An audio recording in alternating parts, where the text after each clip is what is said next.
وعلیکم السلام.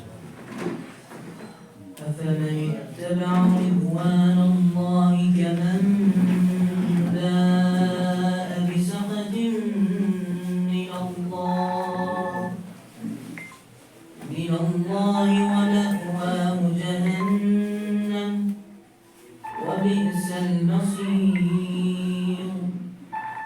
هم درجات عند الله والله بصير بما يعملون.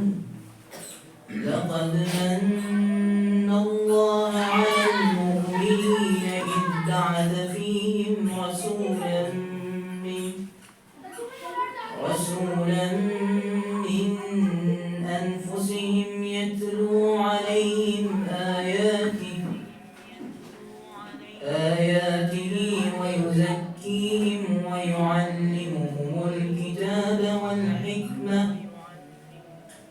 وإن كانوا من قبل لفي ضلال مبين.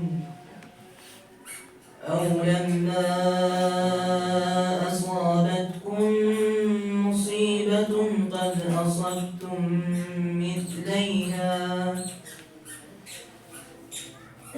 أصبتم مثليها قلتم أن هذا قل هو من عند أنفسكم إن الله على كل شيء قدير.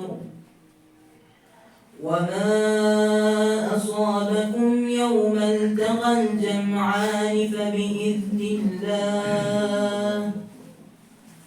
فبإذن الله وليعلم المؤمنين وليعلم الذين نافقوا. وقيل لهم تعالوا قاتلوا في سبيل الله أو ادفعوا. قالوا لو نعلم قتالا لاتبعناكم هم للكفر يومئذ أقرب منهم للإيمان يقولون بأفواههم ما ليس في قلوبهم والله أعلم بما يكتمون. الذين قالوا لإخوانهم وقعدوا لو أطاعونا ما قتلوا قل فادرءوا عن أنفسكم الموت إن كنتم صادقين. ولا تحسبن الذين قتلوا في سبيل الله أمواتا بل أحياء عند ربهم يرزقون فرحين بما آتاهم الله من فضله ويستبشرون بالذين لم يلحقوا بهم من خلفهم ألا خوف عليهم ولا هم يحزنون. يستبشرون بنعمة من الله وفضل وأن الله لا يضيع أجر المؤمنين. کیا رضا الہی کا اتباع کرنے والا اس کے جیسا ہوگا جو غضب الہی میں گرفتار ہو کے اس کا انجام جہنم ہے اور وہ بدترین منزل ہے. سب کے پیش پروردگار درجات ہیں اور خدا سب کے اعمال سے باخبر ہے. یقیناً خدا نے صاحبان ایمان پر احسان کیا ہے کہ ان کے درمیان انہی میں سے ایک رسول بھیجا ہے جو ان پر آیات الہیہ کی تلاوت کرتا ہے انہیں پاکیزہ بناتا ہے اور کتاب و حکمت کی تعلیم دیتا ہے، اگرچہ یہ لوگ پہلے سے بڑی کھلی گمراہی میں مبتلا تھے۔ کیا جب تم پر وہ مصیبت پڑی جس کی دوگنی تم کفار پر ڈال چکے تھے تو تم نے یہ کہنا شروع کر دیا کہ یہ کیسے ہو گیا؟ تو پیغمبر آپ کہہ دیجئے کہ یہ سب خود تمہاری طرف سے ہے اور اللہ ہر شے پر قادر ہے، اور جو کچھ بھی اسلام و کفر کے لشکر کے مقابلے کے دن تم لوگوں کو تکلیف پہنچی ہے وہ خدا کے علم میں ہے، اور اسی لیے کہ وہ مؤمنین کو جاننا چاہتا ہے اور منافقین کو بھی دیکھنا چاہتا تھا۔ ان منافقین سے کہا گیا کہ آؤ راہ خدا میں جہاد کرو یا اپنے نفس سے دفاع کرو، تو انہوں نے کہا کہ ہم کو معلوم ہوتا کہ واقعی جنگ ہوگی تو تمہارے ساتھ ضرور آتے۔ یہ ایمان کی نسبت کفر سے زیادہ قریب تر ہے، اور زبان سے وہ کہتے ہیں جو دل میں نہیں ہوتا، اور اللہ ان کے پوشیدہ امور سے باخبر ہے۔ یہی وہ لوگ ہیں جنہوں نے اپنے مقتول بھائیوں کے بارے میں یہ کہنا شروع کر دیا کہ وہ ہماری اطاعت کرتے تو ہرگز قتل نہ ہوتے۔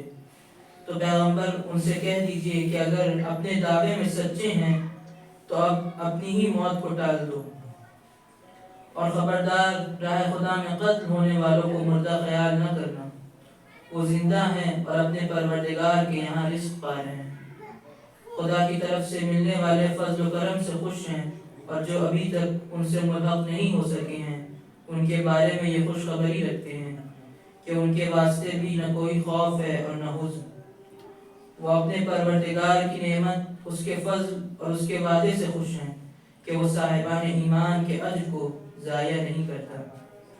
صدق اللہ العلی العظیم۔ اللهم صل على محمد وعلى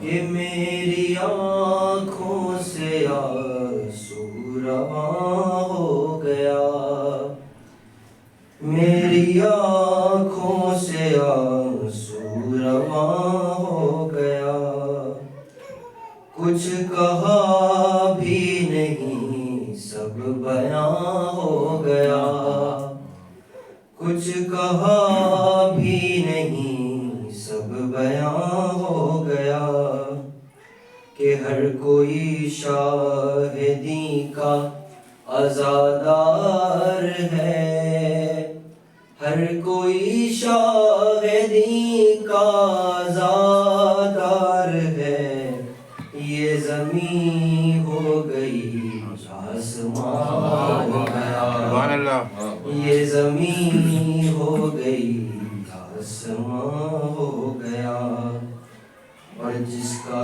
کوئی نہ تھا دیس پردیس میں، کہ جس کا کوئی نہ تھا دیس پردیس میں، اس مسافر کا سارا جہاں ہو گیا، اس مسافر کا سارا جہاں ہو گیا، اور شہ یہ کہہ کر سوئے کربلا چل دیے، شہ یہ کہہ کر سوئے کربلا چل دیے، اے خدا میرا اکبر جوان ہو گیا، اے خدا میرا اکبر جوان ہو گیا، اور ایسا خطبہ کہ دونوں جہاں رک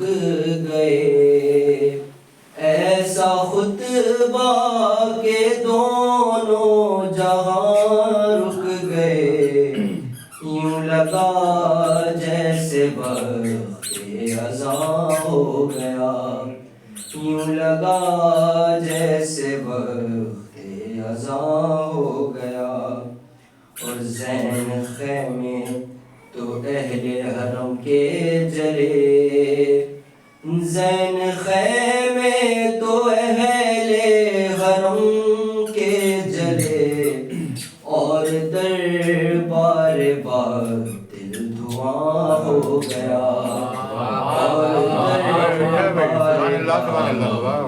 دھواں ہو گیا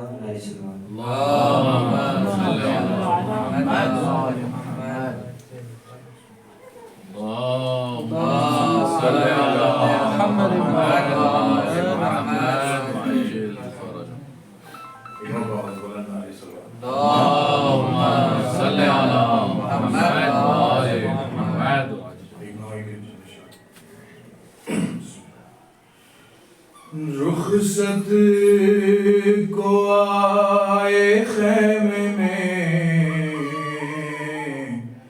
جب شاہ کربلا تو بنت علی نے جوڑ کے ہاتھوں کو دی صدا زینب گلے کو چوم لے بھیا تو جائیے ارے زینب گلے کو چوم لے بھیا تو جائیے سو جائے تھوڑی دیر سکینہ تو جائیے زینب گلے کو چوم لے بھیا تو جائیے سو جائے تھوڑی دیر سکینہ تو جائیے اور اماں کہیں گی دیکھ کے چہرہ لہو بھرا ارے زینب نے کیا خیال نہیں رکھا بھائی کا زینب نے کیا خیال نہیں رکھا بھائی کا چادر سے صاف کر لوں جو چہرہ تو جائیے سو جائے تھوڑی دیر سکینہ تو جائیے اور زینب غریب ہو گئی کچھ بھی نہیں بچا لاشیں اٹھا کے اون محمد کے میں ذرا لاشیں اٹھا کے اون محمد کے میں ذرا ایک بار پھر اتار لوں صدقہ تو جائیے سو جائے تھوڑی دیر سکینہ تو جائیے اور روکوں گی پھر نہ آپ کو وعدہ رہا میرا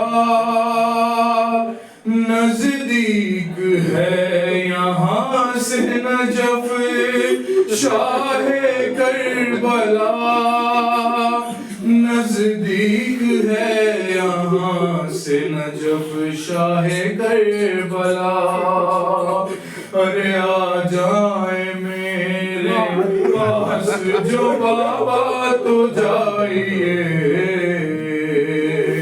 سو جائے تھوڑی دیر سکینہ تو جائیے پر لگتا ہے رن میں آپ کا کرتا ہے انتظار پر لہرا رہا ہے ہاتھ میں خنجر وہ بار بار لہرا رہا ہے ہاتھ میں خنجر وہ بار بار اور بھیا بدل لے شمر ارادہ تو جائیے سو جائے تھوڑی دیر سکینہ تو جائیے او کرنی ہے جنگ آخری بھیا بہن نثار خون بہ رہا ہے کیسے چلائیں گے ذوالفقار خون بہ رہا ہے کیسے چلائیں گے ذوالفقار ارے بازو کا زخم باندھ دے بہنا تو جائیے سو جائے تھوڑی دیر سکینہ تو جائیے اور زندہ میں ہم جو قبر سکینہ بنائیں گے کیا آپ زندہ ملے ہم جو قبر سکینہ بنائیں گے ارے کر لیجئے بہن سے یہ وعدہ تو جائیے سو جائے تھوڑی دیر سکینہ تو جائیے زینب گلے کو چوم لے بھیا تو جائیے سو جائے تھوڑی دیر سکینہ تو جائیے اور محمد والا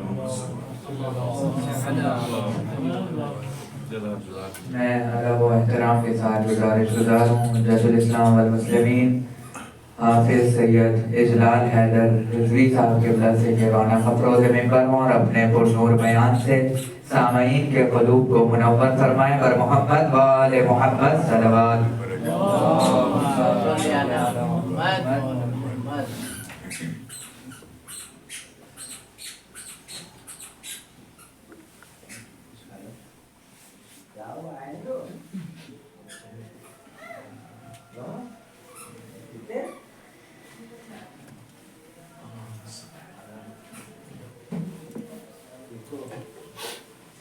رحم الله من قرأ الفاتحة.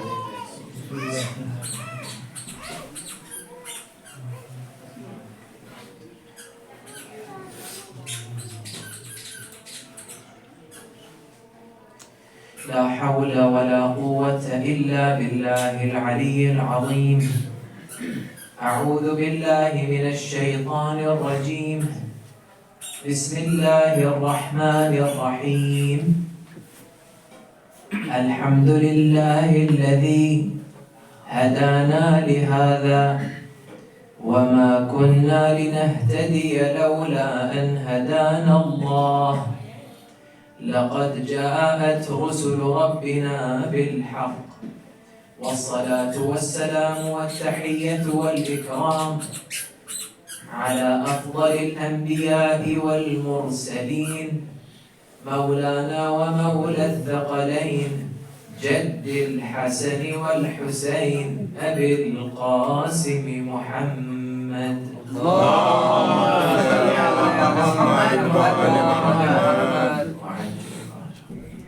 وآله الطيبين الطاهرين المعصومين المظلومين الذين أذهب الله عنهم الرجس وطهرهم تطهيرا. اللهم صل على محمد ولعنة الله على أعدائهم وغاصبي حقوقهم ومنكري فضائلهم ومناقبهم أجمعين إلى قيام يوم الدين. أما بعد فقد روي عن الله سبحانه وتعالى أنه قال عبدي أطعني تكن مثلي تقول للشيء كن فيكون. صلوات الله صل على محمد وآل محمد وعجل فرجه. عزيزي الكرام قدر حضرات محترم، یہ حدیث قدسی کے جملے ہیں بہت مشہور ہیں اور متفق علیہ بین الفریقین، لیکن ان کے یہاں کچھ الگ سیاغت ہے، ہمارے یہاں کچھ الگ اس حدیث کے الفاظ آئے ہیں، اور اس میں یہ ہے عبدی، اللہ اپنے بندے سے خطاب کر رہا، اور اس حدیث سے یہ نہیں واضح ہوتا کہ اللہ کسی خاص بندے سے خطاب کر رہا ہے۔ عبدی جب اللہ کہتے اے میرے بندے، سمجھ میں آتا ہے کہ بات عام ہے، کوئی خاص نہیں ہے۔ البتہ ابھی آپ کو معلوم پڑے گا کہ ضروری نہیں کہ ہر عام بات کے مصادیق بھی عام ہوں۔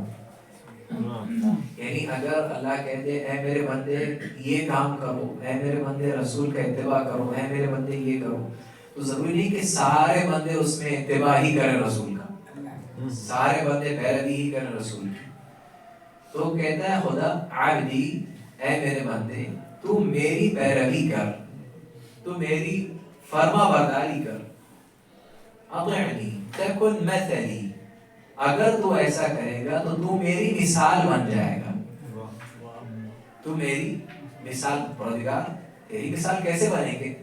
حدیث میں خود شرح کی ہے، تقول للشیء کن فیکون، پھر جس طرح میں کسی چیز کو کن فیکون کہتا ہوں، میری فرما برداری کرتے کرتے تو اتنا بلند ہو جا کہ تو بھی کسی شے کو کہے گا کن تو وہ ہو جائے گی۔ سبحان اللہ، سلام علیہ محمد،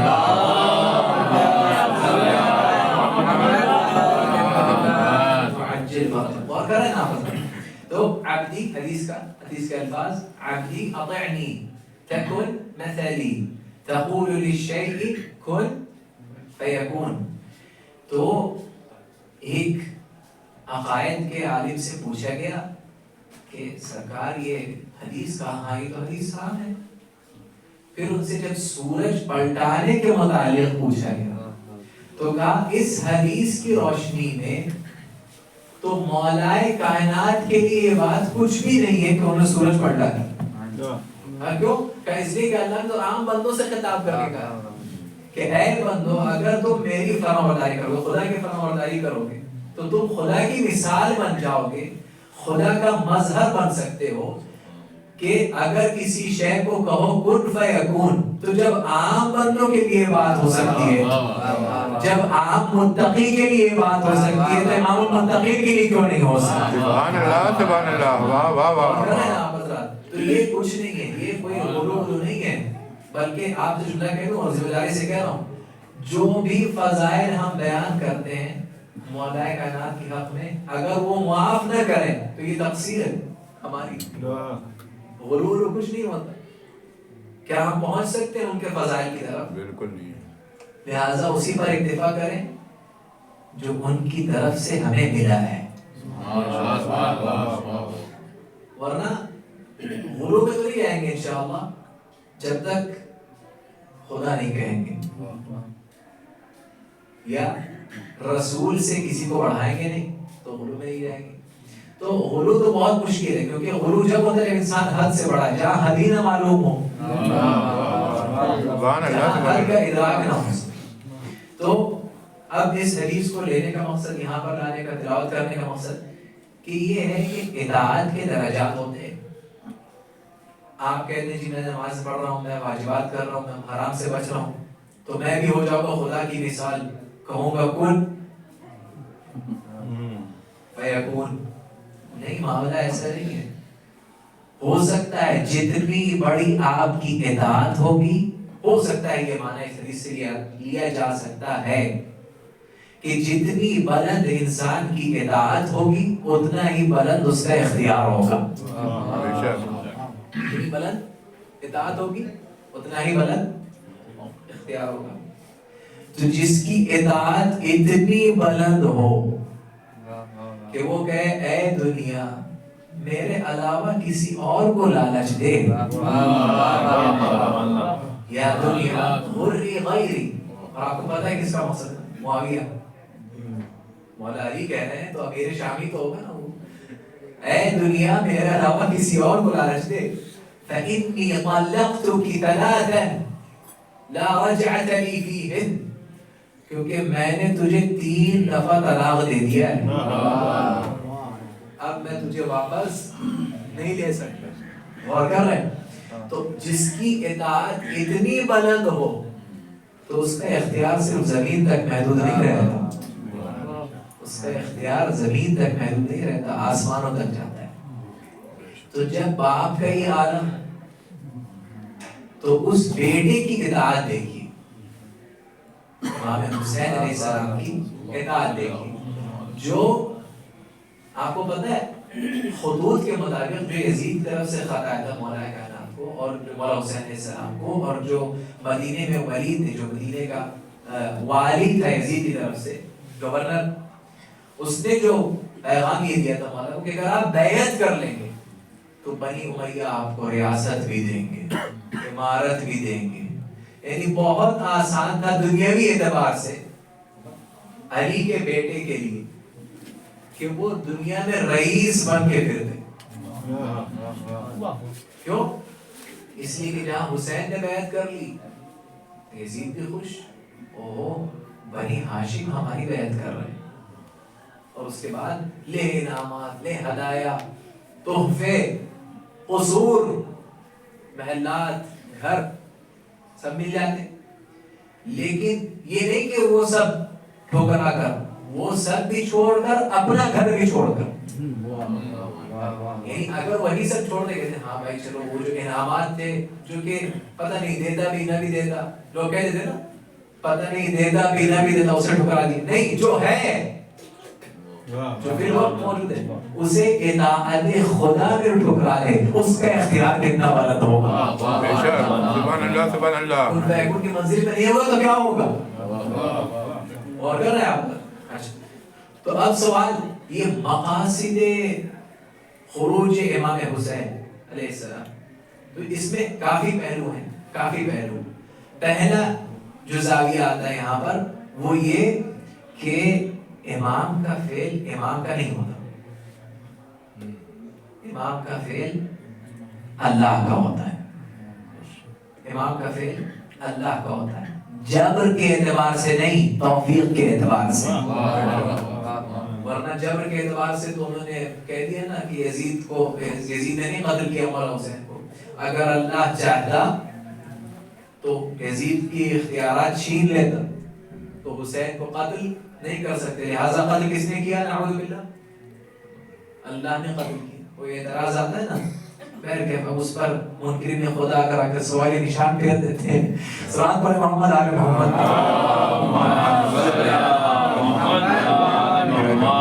یہ اس موضوع پر کبھی گفتگو ہوگی انشاءاللہ، میں اس موضوع کے ذیل میں نہیں ہوں، تو بات آگے نہیں گئی۔ تو اعتبار جبر نہیں، اعتبار توفیق۔ کیوں؟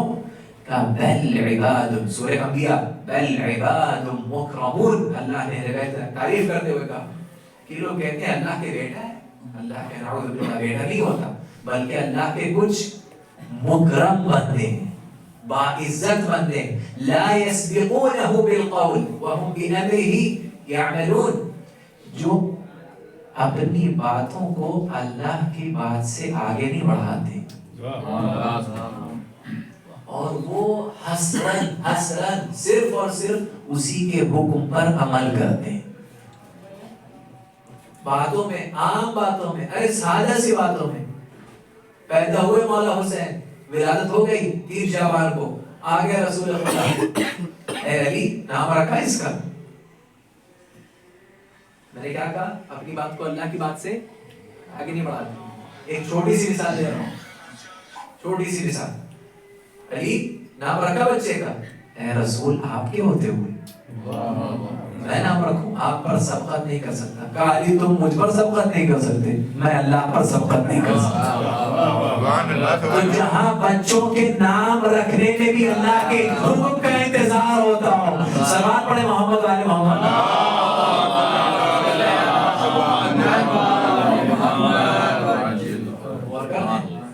یہ ہے وہی الہی کا انتظار، یہ ہے حکم خدا کا۔ لہذا سمجھیے پہلا کلیہ، اگر شیعہ ہو تو مانو، اگر شیعہ ہو، اگر مومن ہو، اثنا عشری ہو تو مانو کہ امام کا فعل اپنی مرضی سے نہیں ہوتا، اللہ کی مرضی سے ہوتا ہے۔ اور دوسرا پہلو اسی حدیث میں کہ امام حسین مدینے سے خوف کی حالت میں نکلے تھے یا نہیں؟ آپ کیا کہنا ہے شیعہ؟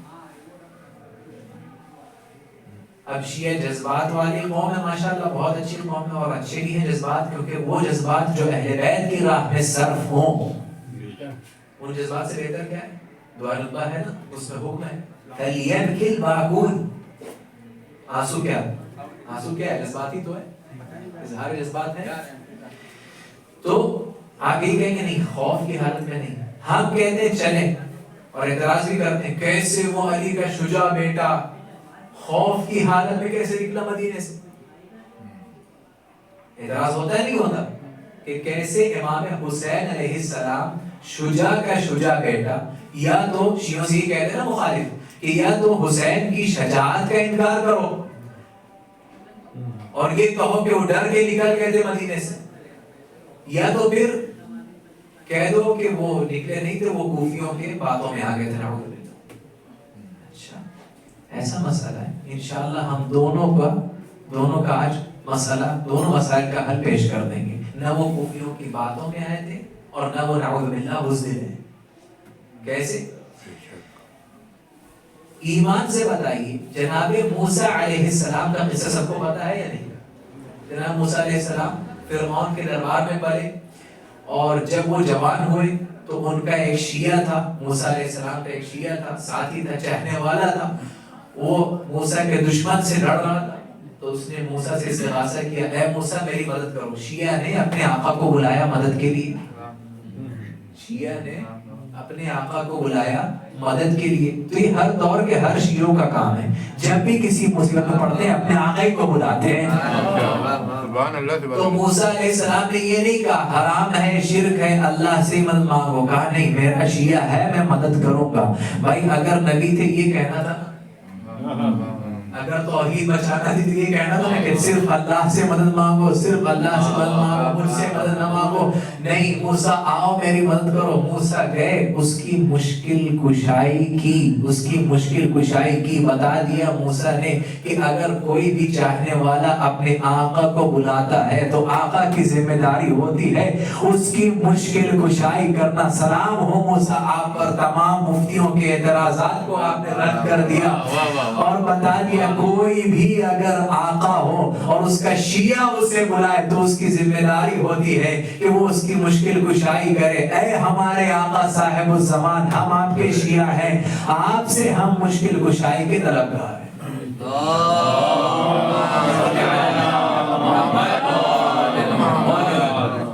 اب لڑائی ہو رہی ادھر، کون ہے؟ ایک موسیٰ کا شیعہ اور ایک موسیٰ کا دشمن۔ جناب موسیٰ آئے، ایک ہاتھ اسے لگایا دشمن کو، ایک ہاتھ، اور قوی تھے بھی، طاقتور بھی تھے جناب موسیٰ علیہ السلام، بہت طاقتور تھے۔ ایک ہاتھ لگایا، اس ہاتھ میں اس کی جان نہ بچ سکی، قتل ہو گیا۔ اور یہ دشمن ہے موسیٰ کا بھی اور اس شخص کا بھی، مومن کا بھی، جو جناب موسیٰ سے مدد مانگ رہا تھا۔ اور کریے اب موسیٰ کو خوف ہوا کہ یہ تو قوم فرعون ہے، ویسے قبطی ہے، قوم فرعون ہے، اب انہیں پتہ چلے گا صبح کل کہ موسیٰ نے قتل کیا ہے تو مجھے قتل کریں گے۔ اور آپ نے کیا کہا؟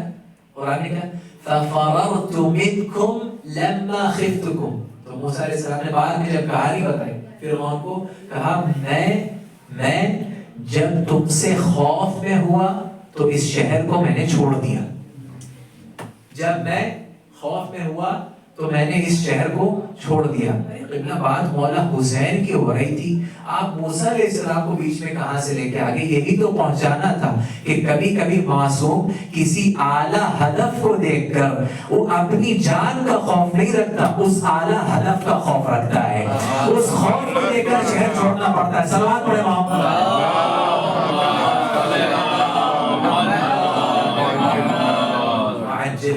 موسیٰ علیہ السلام کو نعوذ باللہ اپنی جان کا خوف نہیں تھا۔ موسیٰ علیہ السلام بہادر تھے، شجاع تھے، قوی تھے، ان کو یہ خوف تھا کہ اگر اس وقت میری جان لے لی گئی تو جو اللہ کا پیغام ہے میں وہ نہیں پہنچا سکوں گا۔ سمجھ رہے نا؟ تو یہ اصل میں خوف الناس نہیں تھا، یہ خوف خدا تھا۔ تو جو حسین نکلے ہیں وہ خوف الناس میں نہیں، وہ خوف خدا خدا میں نکلی کہ ایک اعلیٰ پیغام ہے، ایک اعلیٰ ہدف ہے جو مجھے پہچاننا ہے۔ یہ تو ایک مسئلے کا حل ہو گیا معصوم کے ذریعے۔ ہاں معصوم کے مسائل ہم معصوم کے ذریعے حل کرتے ہیں، غیر معصوم کے ذریعے نہیں۔ ہاں صحابیوں کے ذریعے نبیوں کے مسائل نہیں حل ہوتے، نبیوں کے مسائل نہ صحابیوں کے ذریعے حل ہوتے نہ بیویوں کے ذریعے حل ہوتے۔ سلام پڑھے محمد۔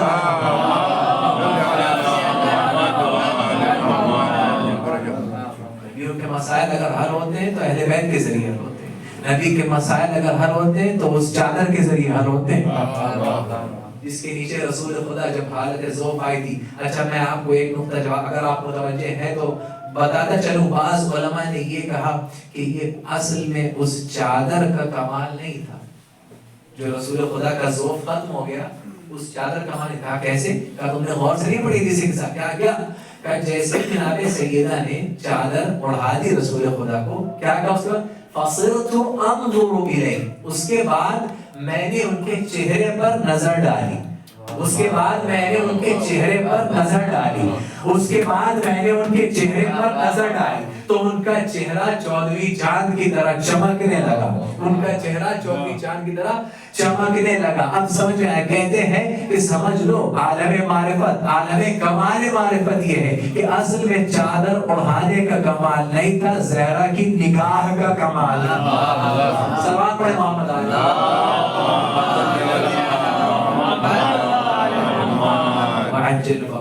تو یہ پہلا مسئلہ حل ہو گیا کہ رسول امام حسین علیہ السلام نعوذ باللہ کوئی بزدل نہیں تھے، انہیں ایک اعلیٰ پیغام پہنچنا تھا۔ خوف یہ تھا اگر وہ مدینے باقی رہ جائیں گے تو یہ پیغام نہیں پہنچ پائے گا، اور کر رہے نا نہیں پہنچ پائے گا۔ دوسرا مسئلہ نہیں، وہ اصل میں امام حسین کوفیوں کی کتاب مولا معاف کریں، کوفیوں کے خطوط کی لالچ میں آ گئے تھے۔ بھائی ہم اور آپ ایک عام قسم کے افراد، وہ جیسے ایک ادنا سا طالب علم، اگر اس کے ساتھ کئی دفعہ کسی قوم سے دھوکہ ہو جائے تو وہ پھر نہیں جاتا ہو۔ ایک عام مومن ایک بل سے، یہ روایت ہے، 2 دفعہ ڈسا نہیں جاتا۔ ایک عام مومن ہے تو جو امیر المومنین کا بیٹا ہو، جو خود نفس مطمئنہ ہو، جو سید شباب اہل الجنہ ہو، آئے مودہ میں جس کا ذکر ہو، آئے تطہیر میں جس کا ذکر ہو، سورہ دہر میں جس کا ذکر ہو، وہ انسان، وہ کامل انسان اس قوم کے پاس جائے گا جس نے اس کے بابا کے ساتھ دھوکہ کیا، اس کے بھائی حسن کے ساتھ دھوکہ کیا؟ آپ بتائیں آپ کا ذہن کیا کہہ رہا ہے؟ اس وقت ہم اور آپ بیٹھے ہوئے ہیں، آپ کا ذہن کیا کہہ رہا ہے؟ نہیں، وہ 18,000 مہریں لگی ہوئی تھی، 18 لاکھ ہوں، یہی 18,000 تو بابا کے ساتھ بھی تھے، بابا علی کے ساتھ۔ جب کہہ رہے ہیں سردی میں جنگ کرو، نہیں سردی ہے، گرمی میں جنگ کرو، نہیں گرمی ہے، قُلْنَا وَجَهَنَّمَ أَشَدُّ حَرًّا، کہا اس سے زیادہ گرم جہنم کی آگ ہے۔ نہیں جنگ کی، آخری جنگ تھی وہ نہروان کے بعد، مولا چاہ رہے تھے ایک جنگ معاویہ سے اور ہو جائے، اور یقیناً سمجھیں 90% مسئلہ طے ہو چکا تھا، 10% باقی تھا، ملک شامی تو باقی تھا۔ معاویہ کے ہاتھ میں کیا تھا؟ عراق مولا کائنات کے ہاتھ میں، یمن مولا کائنات کے ہاتھ میں، حجاز مولا کائنات کے ہاتھ میں، فارس مولا کائنات کے ہاتھ میں، کیا بچا؟ ملک شامی تو بچا، اسلامی مصر مولا کائنات کے ہاتھ میں، شامی بچا ہے 10%، پورے مملکت اسلامی میں 10%، 15% ہے۔ آخری جنگ ہے، شام پہ جا کے جنگ کرنی ہے، معاویہ ختم، شام کی حکومت ختم، اہل بیت کی حکومت آ جائے گی، لیکن نہیں قبول کی۔ تو اس قوم سے مولا حسین جیسا بابصیرت کہنا تو بہت تقصیر ہو جائے گی۔ مولا حسین علیہ السلام حکمت الہی کا مکمل مجسمہ، اور یہ مبالغہ نہیں ہے، یہ اس آیت کا اللہ جو ہم نے سورہ انبیاء کی آیت پڑھی ہے، اس آیت کا مفہوم ہے، غور کریے۔ وہ انسان ان کی باتوں میں کیسے آ جائے گا؟ نہیں وہ چلے گئے، ان کے کہنے پر چلے گئے، اچھا ٹھیک ہے چلے گئے کوئی مسئلہ نہیں۔ اب میں آپ کو ایک سوال کرتا ہوں کہ کیا امام اپنے ہر علم کے مطابق عمل کر سکتے ہیں؟ اس کا جواب ہے نہیں. امام کے پاس علم کی دو قسمیں، دو شکلیں ہوتی ہیں. ایک ہوتا ہے علم ظاہری، آپ نے انہیں بتایا، فلاں نے انہیں بتایا، انہوں نے خود دیکھا آ کر فزیکلی، ہاں علم ظاہری. اور ایک ہوتا ہے امام کے پاس علم لدنی. علم لدنی کے مطابق امام وہ جانتے ہیں جو کچھ ہو چکا ہے، وہ جانتے ہیں جو ابھی ہو رہا ہے، اور وہ جانتے ہیں جو قیامت تک ہونے والا ہے. یہ علم لدنی ہے. امام عادتاً شریعت کے حکم کے مطابق کس علم کے مطابق عمل کرتے ہیں؟ علم ظاہری کے مطابق یا علم لدنی کے مطابق؟ شریعت کے مطابق کیا ہے؟ علم ظاہری کے مطابق. اگر علم لدنی کے مطابق ہوتے تو غاصبین حق فلک کو ایک لمحہ بھی رسول خدا مسجد نبوی میں رہنے نہ دیتے، بے شک، نہ اپنا صحابی بناتے غاصبین حق زہرا کو، اور نہ مولا کائنات انہیں مسجد میں رہنے دے، کیونکہ یہ علم لدنی کے مطابق یہ اصحاب جہنم ہے، اصحاب جنت نہیں ہے. آپ بتائیں کسی کو شک ہے اس میں؟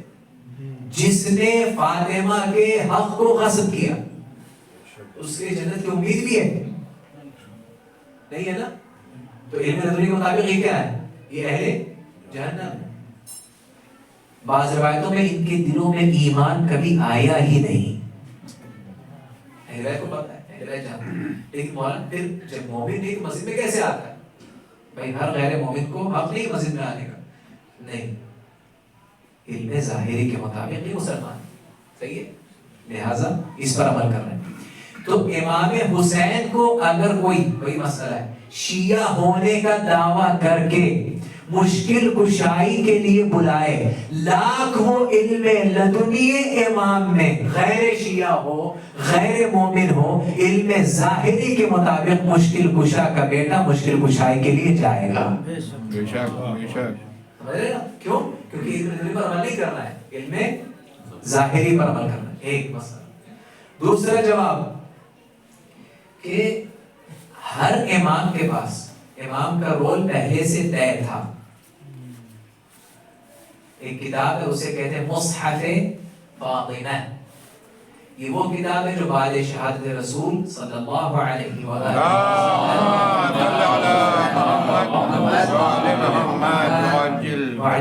جبریل امین علیہ السلام نے آ کر جناب سیدہ کو املا کرائی تھی. جبریل آتے تھے، جناب سیدہ سے باتیں کرتے تھے دل جوئی کے لیے، اور کہتے تھے اللہ نے آپ کے لیے اور آپ کے بیٹوں کے لیے یہ پیغامات بھیجے. تو شہزادی سنتی جاتی تھی اور مولا کائنات لکھتے جاتے تھے. اسے کہتے ہیں مصحف فاطمہ. وہ قرآن نہیں ہے اور وہ ہمارے پاس بھی نہیں ہے، وہ امام کے پاس ہے. تو اس میں بتاتے ہیں علماء محققین کہ اس میں ہر امام نے کیا کرنا ہے اپنی زندگی میں، وہ سب لکھا ہوا مصحف فاطمہ میں. تو یہ طے ہے کہ مولا حسین نے مدینے سے نکلنا ہے. اب کیوں نکلنا ہے تو جواب وہی آئے گا، امام کا فعل امام کا نہیں ہوتا، وہ فعل خدا ہوتا ہے، لہٰذا اس میں کیوں کہنے کی گنجائش نہیں ہوتی. یہ تو ان کا احسان ہے کہ ہمیں بتا دیں، یہ تو ان کا احسان ہے کہ ہمیں بتا دیں. ارے سرکار وہ مولا عباس کو اجازت دے دیتے بس. میں نے کہا نا کہ جذبات میں انسان اتنا نہ آگے بڑھے. ایمان سے بتائیں کہ آپ عالم ہیں یا امام؟ کوئی مقابلہ بھی ہے آپ کے اور امام کے علم میں؟ تقابل بھی ہے. اس کے باوجود یہ سوچ سے نہیں کہتے ہو ارے مولا عباس کو اجازت دے دیتے جنگ کرنے کی. یہ کیوں کہہ دیا پانی لا دو؟ کہتے عباس جاؤ جنگ کرو، بدلو خون کا. اچھا آپ بتا رہے ہیں امام حسین کہ مولا عباس کو اجازت دینا ہے. انہیں تو پتہ نہیں تھا کہ مولا عباس بہادر ہے. آپ کو پتہ ہے انہیں تو پتہ نہیں تھا کہ اس وقت امت کی مصلحت اسی میں ہے کہ یہ فنا ہو جائے. آپ کو پتہ ہے، آپ کو پتہ ہے. چلیں خیر. اب احساناً منتاً حجتاً امام نے ہمیں بتایا کیا کہتے ہیں کہ انما ما خرجت اشرا ولا بطرا، میں نہ دکھاوے کے لیے نکل رہا ہوں نہ غرور کے لیے، نہ غرور کے لیے نکل رہا، نہ مجھے کسی حکومت کی لالچ، اور نہ دکھانے کے لیے کہ دیکھو میں فاطمہ کا بیٹا ہوں نکل رہا ہوں مجھے بیعت نہیں کرنی، یہ میرا غرض ہی نہیں ہے۔ مولانا کیا غرض ہے؟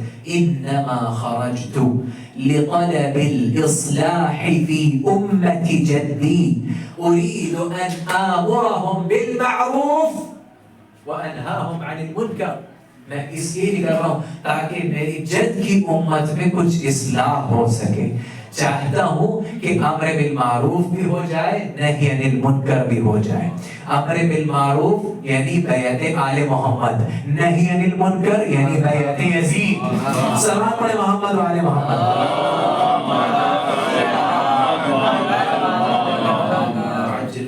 جہاں معروف کی بات آ جائے نا، ولایت سے بڑھ کر کوئی معروف نہیں، جہاں منکر کی بات آ جائے تو بغض آل محمد سے بڑھ کر کوئی منکر نہیں ہے نا۔ سنیے آپ کہیں گے نہیں وہ اللہ نے قرآن میں کہا ہے ان اللہ لا یغفر ان یشرک بہ، اللہ کبھی شرک کو معاف نہیں کرتا کہ اس کا کوئی شریک ٹھہرائے، باقی سب معاف کر دیتا ہے۔ تو آپ تو کہہ رہے ہیں بغض علی بڑا گناہ ہے، نہیں ہم تو کہہ رہے ہیں شرک بڑا گناہ ہے۔ قرآن سنیے، قرآن کہہ رہا ہے شرک بڑا گناہ ہے، آئیے زیارت جامعہ جو مولانا نقی علیہ السلام سے منقول ہے،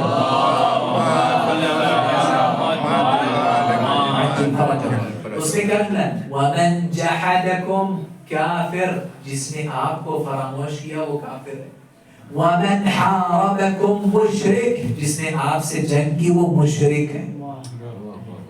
اگر آپ کہہ رہے ہیں بغض اہل بیت سے بڑھ کر شرک ہے، نہیں، بغض اہل بیت اور شرک اللہ کے نزدیک برابر ہے۔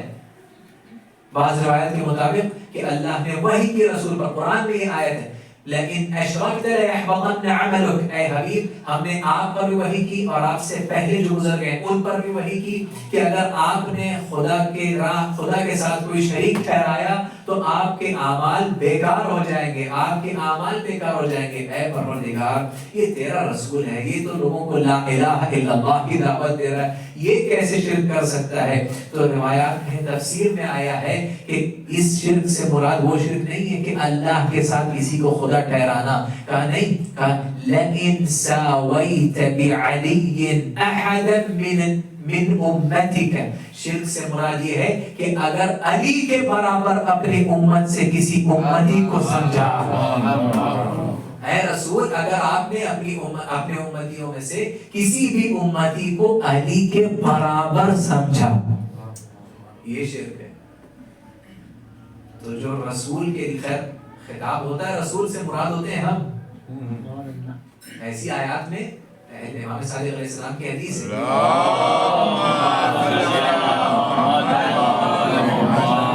کہتے ہیں نزل القرآن بِإِيَّاكِ أَعْنِي وَاسْمَعِي يَا جَارَ، کہ قرآن کا انداز ہی ایسا ہے کہ بات میں تم سے کر رہا ہوں مراد پڑوسی ہے،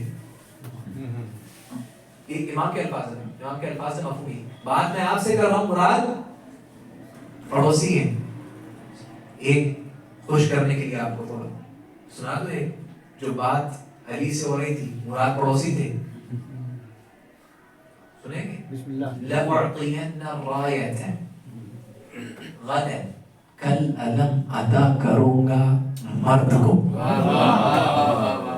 چلیں ابھی تو علی ظاہر سمجھ میں آتی ہے، جو بڑھ بڑھ کے حملے کرے گا، ابھی تک علی کی تعریف سمجھ میں آتی ہے، بھاگے گا نہیں، غیر فرار ہو گیا۔ یہاں سمجھ میں آ گیا کہ بات علی سے ہو رہی تھی مراد پڑوسی تھے۔ سلام پڑھے محمد والے محمد،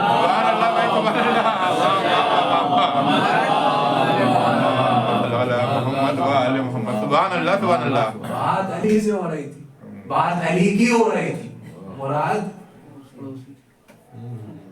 پڑوسی تھے، پڑوسی تھے۔ 39 دن تک ایک جا رہا ہے، دوسرا جا رہا ہے، تیسرا جا رہا ہے، اور لشکر کہہ رہا ہے پہلے رہبر آئے، رہبر کہہ رہا ہے پہلے لشکر واپس آیا۔ جنگ تو ہوئی خیبر 39 دن بھی، لیکن اس کی کہ پہلے کون واپس آیا؟ جنگ ہوئی تھی 39 میں جنگ ہوئی تھی بھائی, کس نے کہا نہیں ہوئی تھی؟ ہم بھی قائل ہیں جنگ ہوئی تھی, بہت بڑی بڑی فتحیں ہوئی ہیں, لیکن اس بات کی ہوئی تھی کہ پہلے واپس کون آیا. سب اسی پہ لڑ رہے تھے, نہیں پہلے تم آئے, نہیں پہلے آپ آئے. تو خطاب ہوتا ہے نبی سے, مراد ہوتے ہیں پڑوسی, امتی مراد ہیں. ارے کم وقتو, اگر علی کے برابر کسی امتی کو سمجھنا ہم رسول کے لیے شرک کہہ رہے ہیں, تو جو علی سے بڑھا دے کسی کو شرک اکبر. ساتھ پڑھیں محمد آل محمد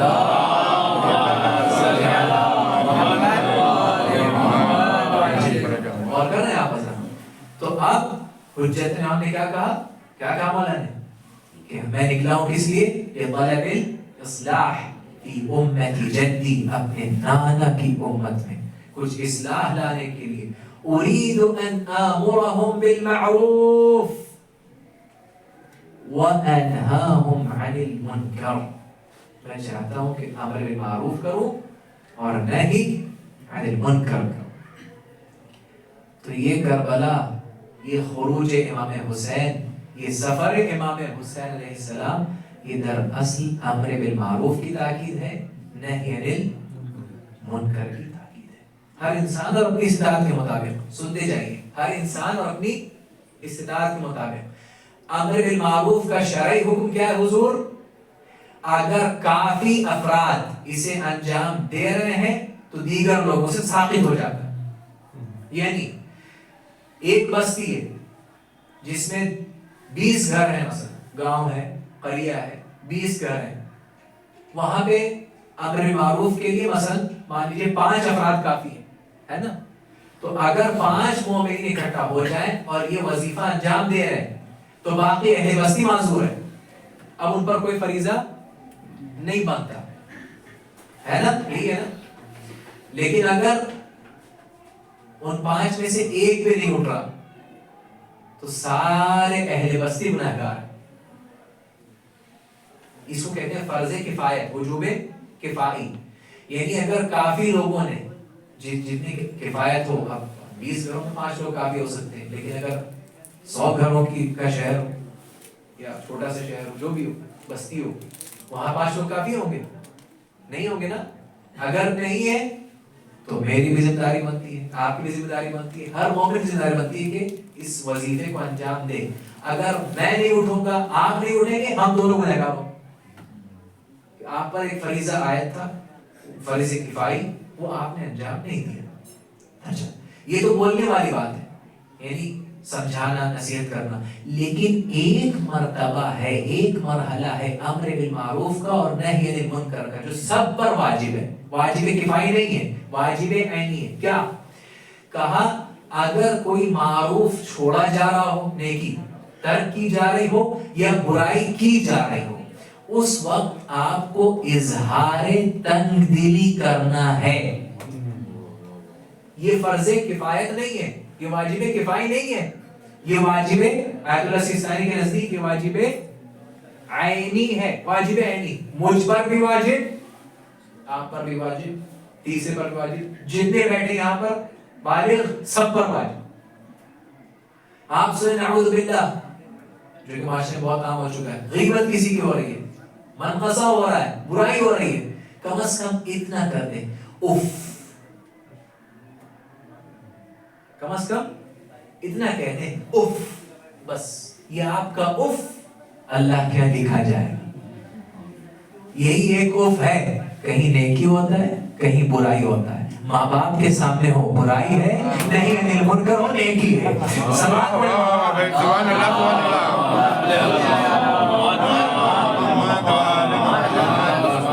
اللہ, سبحان اللہ.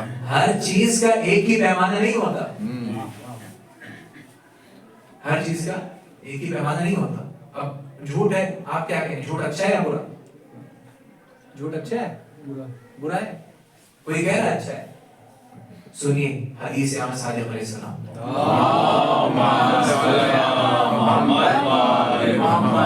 ربما يكذب الرجل فيكتب عند الله صادقا.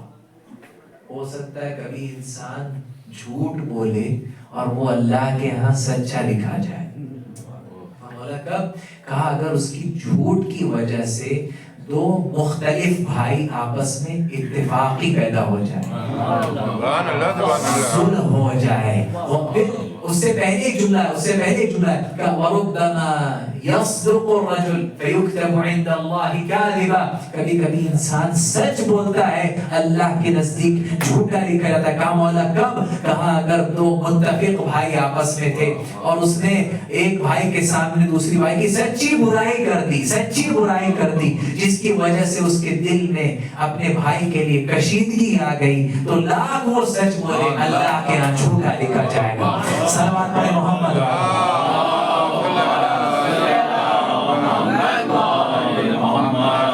سبحان اللہ سبحان اللہ. آج تو بڑا ٹرینڈ ہو گیا, جی میں ان کے منہ بول دوں میں سرکار آپ ان کی برائی ایسے کیوں کر رہے ہیں, جی میں ان کے منہ, میرے سامنے بات ہوئی وہ انکار نہیں, میں نے ویڈیو بنائی ہے, میرے پاس واٹس ایپ میسج ہے. ارے ہوں گے. آپ کو کس نے کہا کہ آپ سب کے نام اعمال لوگوں کے سامنے کھول دیں؟ اگر اللہ نے آپ کے نام اعمال کھول دیے نا کہیں کے نہیں رہو گے.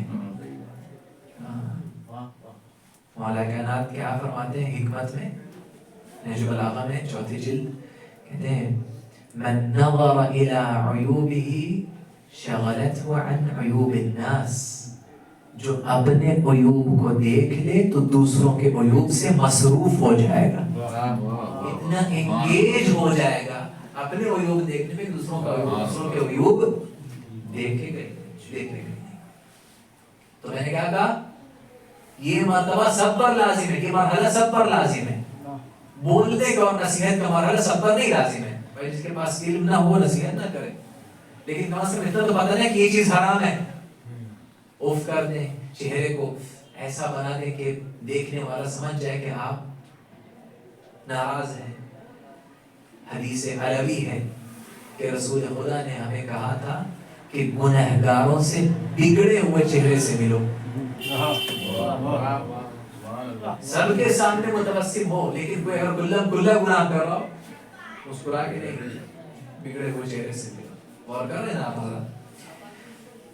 لیکن وہ مرتبہ جو امر بالمعروف اور نہی عن المنکر کا حسین ابن علی نے دکھایا, وہ کون دکھا سکتا ہے؟ اس کے بعد کسی کے پاس عذر نہیں بچا اس نیک عمل کو انجام نہ دینے کے لیے. ہم نیکی کی ہدایت نہیں کریں گے, ہم کیوں بولیں برائی کے لیے, ہم کیوں ٹوکیں, ہم سے کیا, ہم دوسروں کے بارے میں انٹرفیئر کیوں کریں. ارے مولا حسین نے آپ کا دین بچانے کے لیے 1 جان نہیں, 2 جانیں نہیں, 10 جانیں نہیں, 70 سے زائد جانیں قربان کر دی. اور آپ کہہ رہے ہیں ہم دوسروں کے معاملے میں دخل نہیں دیں گے. کس حق سے؟ آپ حسین کی قربانیوں کو ماننے والے ہیں. عزیزوں 28 رجب ہے, لگ رہا ہے کہ محرم کا آغاز ہونے والا ہے. ابھی حسین مکہ کے لیے جا رہے ہیں, عزیزوں کربلا کے لیے تو جا نہیں رہے, لیکن ایسا لگ رہا ہے کہ مدینے سے کوئی جنازہ نکل رہا ہے.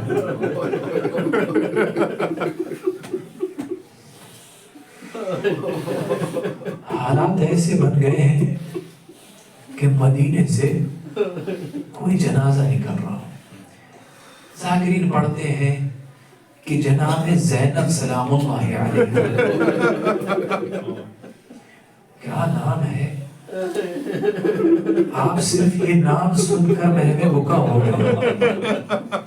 جناب زینب علیہ السلام کو بہت محبت تھی مولا حسین سے, ایک خاص محبت تھی. کہتے ہیں کہ ہر نماز کے بعد جناب زینب اپنے بھائی سے ملاقات کرنے جاتی تھی, اور اگر کبھی کسی وجہ سے وہ نہیں آ سکی تو خود مولا حسین آتے تھے اپنی بہن سے.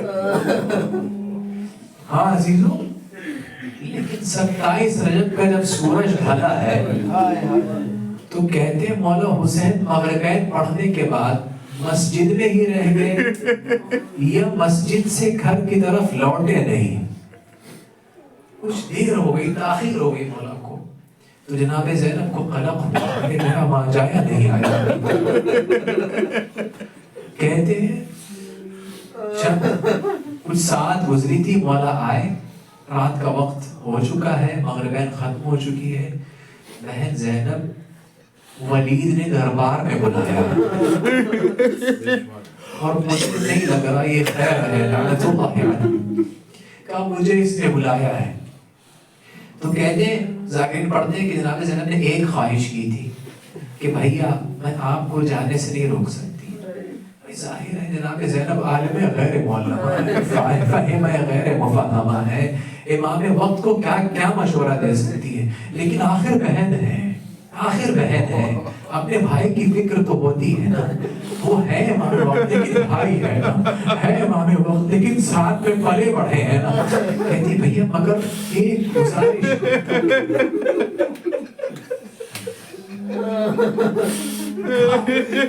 لا تذهب لوحدك، اکیلے نہ جانا بھیا، اکیلے نہ جانا، عباس کو ساتھ لے لینا.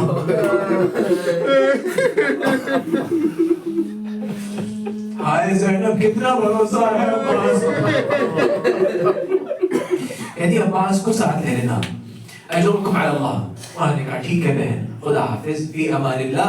چلے ہیں مولا حسین سلام کر کے جناب زینب سے مولا عباس کو بلایا ہے، کہا ولید نے دربار میں بلایا ہے، اور سنو بھیا عباس آپ لوگ میرے ساتھ داخل نہ ہونا کیونکہ ان لوگوں نے مجھے بلایا ہے. تو آپ لوگ پھر وہ ایسا نہ داخل ہو کہ میں نعوذ باللہ کسی خطرے میں یا کسی حملے کے غرض سے آیا ہوں. آپ لوگ باہر کھڑے رہنا، اگر میری تکبیر بلند ہو جائے تو آپ لوگ آ جانا، اندر آ جانا. اجرکم علی اللہ. روایت کہتی ہے کہ مولا حسین علیہ السلام داخل ہوئے. عباس ذاکرین نے یہ بھی پڑھا ہے کہ حضرت عباس بھی ہیں، حضرت علی اکبر بھی ہیں، اور کچھ جوانان بنی ہاشم بھی. عباس کے 4 بھائی تھے، 3 بھائی تھے، عباس سمیت 4 تھے. سب موجود ہیں کہ مولا کے ایک اشارے کے منتظر ہیں کہ مولا اشارہ کرے اور ہم دربار میں داخل ہو جائیں. اجرکم علی اللہ. اتنے میں مولا دربار میں داخل ہوئے. ولید نے بیعت کا پیغام دیا کہ آپ نے لا یبایع مثلہ، مجھ جیسا اس جیسے کی بیعت نہیں کر سکتا. مثلی لا یبایع. اتنے میں مروان ابن حکم نے ایک جملہ کہا نہیں آپ کو بیعت کرنا پڑے گا. اللہ اکبر، آپ کو بیعت کرنا پڑے گا. اتنے میں مولا حسین نے کہا اے ابن حکم تو مجھے ڈرا رہا، تو مجھے دھمکی دے رہا. مولا حسین کی ادھر آواز بلند ہونا تھی، ادھر عباس علی آقا کیا حکم ہے. عجب نہیں مولا کہ عباس مدینہ.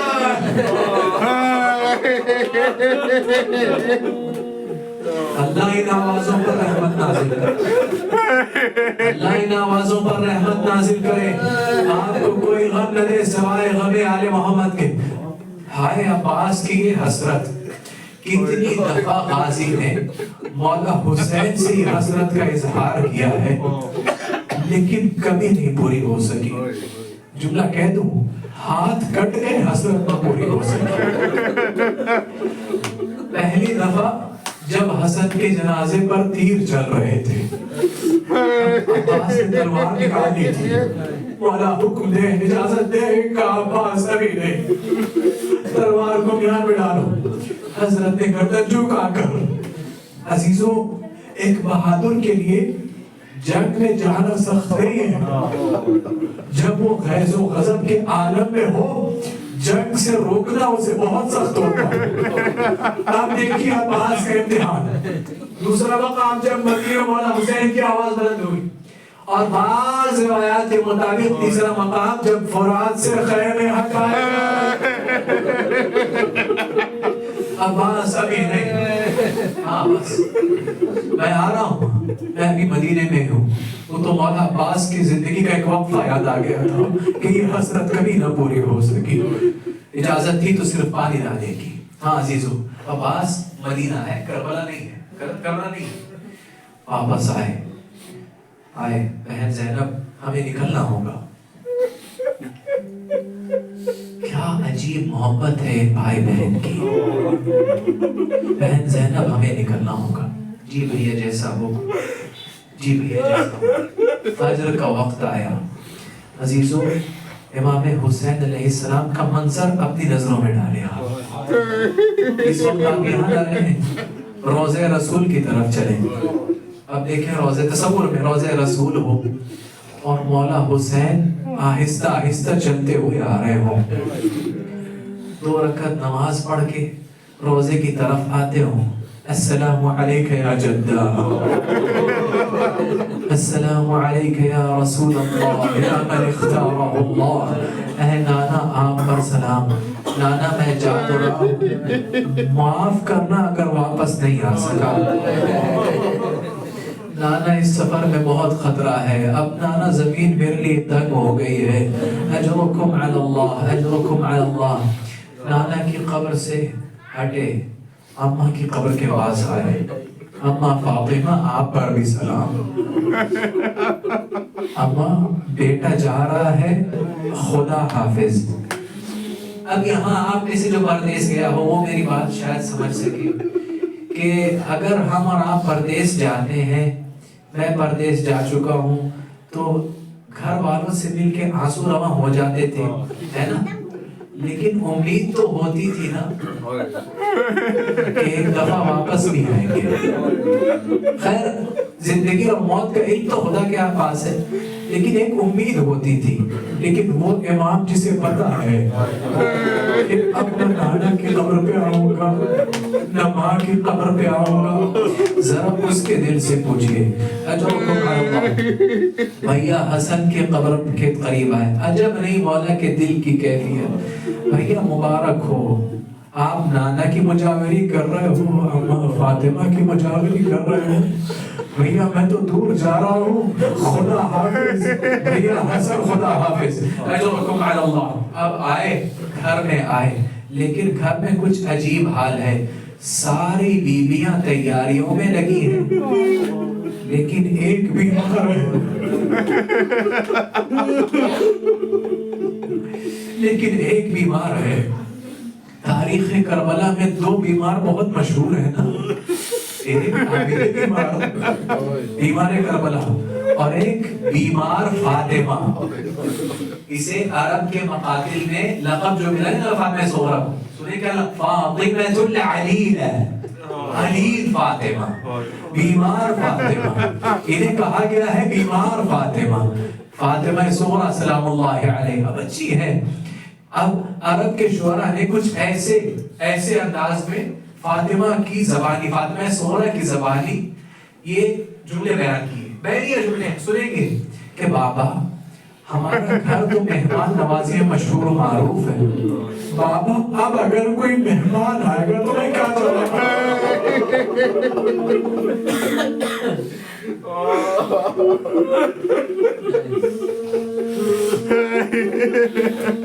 بابا اب اگر کوئی مہمان آئے گا تو کیا جواب دوں گی؟ بابا امید دلا کر جائیے کہ آپ واپس آئیں گے. اجرکم علی اللہ. تو روایات کہتی ہے کہ امام حسین نے اس وقت صغرا کا جواب نہیں دیا. کہتے اپنے بھائی محمد حنفیہ سے کہتے جاؤ اپنی بھتیجی کو تسکین دلا دو. اے ابن حنفیہ, اے ابن حنفیہ, میں تو نکل رہا ہوں, لیکن دنیا کی سرخی علامت ہے. جب دنیا سرخ ہو جائے, پتھروں کے نیچے سے خون بہنے لگے, سمجھ جانا کیا بات. اجرکم علی اللہ, اجرکم علی اللہ. ادھر ذاکرین نے پڑھا کہ جناب زینب آئی ہیں اجازت لینے. شوہر کا حق ہے نا زوجہ پر کہ وہ زوجہ اجازت کے بنا نہ جائے. آئی ہیں تو کہتے ہیں عبداللہ بھی علیل تھے, بیمار تھے, سو رہے تھے, نیند میں تھے. جناب زینب روتی ہیں, آنسو کے قطرے عبداللہ کے چہرے پہ گرتے ہیں. عبداللہ اٹھتے ہیں, بی بی شہزادی سلام علیکم. علیکم السلام, کیا بات ہے؟ کہا عبداللہ بھیا حسین جا رہے ہیں. عبداللہ بابا کی وہ شرط یاد ہے نا جو عقد میں رکھی تھی کہ جب کبھی میری بیٹی اجازت لینے کے لیے آئے حسین کے ساتھ جانے کے لیے تو عبداللہ اجازت دے دینا. کہا ہاں یاد ہے. کہا عبداللہ اگر اجازت دے دو گے تو میں چلی جاؤں گی اور اگر نہیں دو گے میں رک تو جاؤں گی, لیکن جہاں حسین مدینے سے نکلے گا وہاں میری روح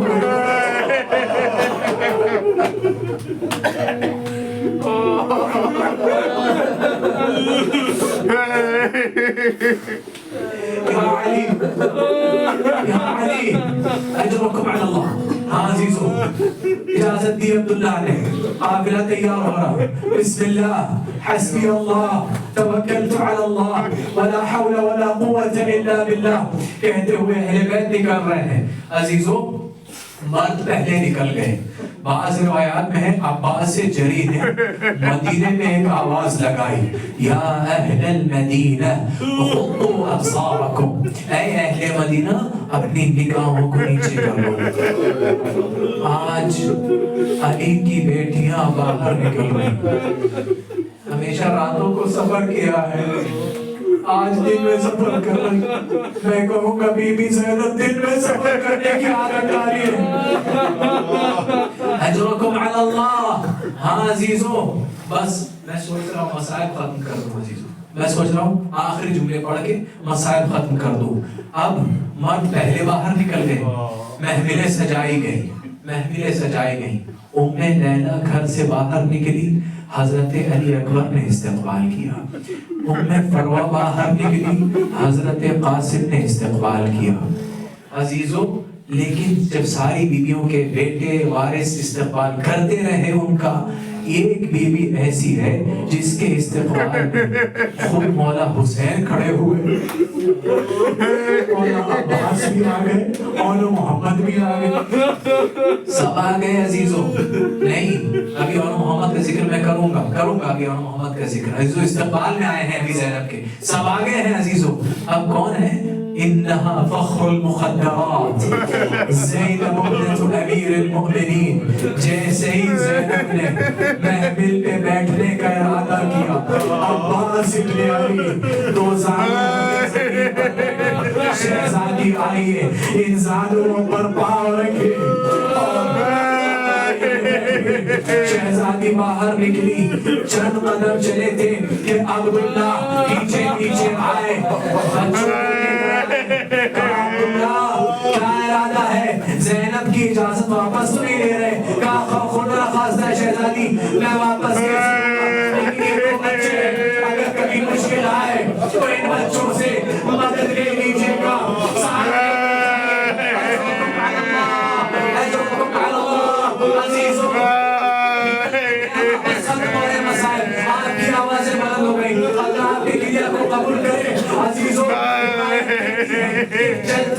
چلتے چلتے ایک ساعت گزرتی, حضرت عباس رکتے اترتے, پھر چلتا قافلہ, پھر ایک ساعت گزرتی, پھر اترتے حضرت عباس. امام حسین پوچھتے عباس یہ بار بار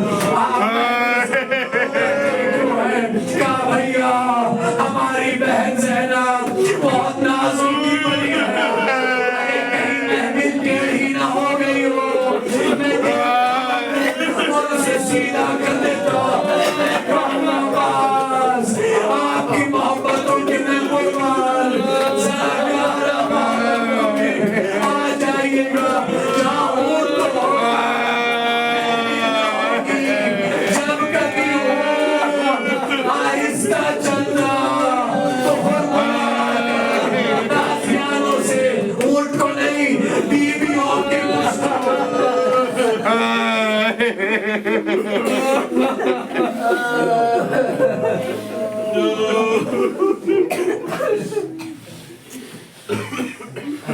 لعنة الله على الظالمين.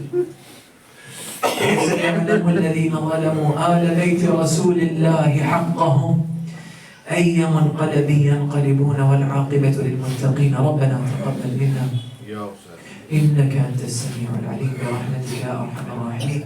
بار الها ہماری اس مریض کی بات کو مقبول فرما، ہمارے ناسوں کو ہمارے سیدہ جگہ عنایت فرما۔ پروردگار ہم جیت محمد آل محمد کے لیے، جان دے تو محمد آل محمد کے لیے۔ پروردگار جو قومی اس مجلس میں آئے ہیں ان سب کی حاجتوں کو پورا فرما، ہمارے امام کے ظہور میں تاجر فرما، میں توفیق زیارت و نصرت امام عطا فرما، اور جن مرحوم کے لیے یہ مجلس سے ایثار ثواب منعقد کی گئی ہے ان کی روح کو کی مغفرت فرما، جوار معصومی جگہ عنایت فرما۔ آپ حضرات سے گزارش ہے کہ 1 مرتبہ سورہ فاتحہ اور 3 مرتبہ سورہ حمد کی تلاوت فرما کر مرحومہ حضور جانی بنت سید جان علی کی روح کو ہدیہ کریں۔ اعوذ باللہ من الشیطان الرجیم، بسم اللہ الرحمن الرحیم، الحمد للہ رب العالمین، الرحمن الرحیم، مالک یوم الدین، ایاک نعبد و ایاک نستعین، اهدنا الصراط المستقیم، صراط الذین انعمت علیہم غیر المغضوب علیہم ولا الضالین۔ بسم اللہ الرحمن الرحیم، قل هو اللہ احد اللہ الصمد لم يلد ولم يولد ولم يكن له كفوا احد۔ بسم اللہ الرحمن الرحیم، قل هو اللہ احد اللہ الصمد لم يلد ولم يولد ولم يكن له كفوا احد۔ بسم اللہ الرحمن الرحیم، قل هو اللہ احد اللہ الصمد لم يلد ولم يولد ولم يكن له كفوا احد۔ اللهم صل على محمد وعلى اللهم صل على محمد اللهم صل على محمد وعلى پروردگار اس سورہ فاتحہ اس سورہ توحید کے ساتھ اس مجلس کے ساتھ اور ان سے حضور جان علی کی روح کو اور مرحوم ابوالحسن بن لدن خان کی روحوں کو ہدیہ فرما اور انہیں جوار معصومین جگہ عنایت فرما۔ وانت من حسین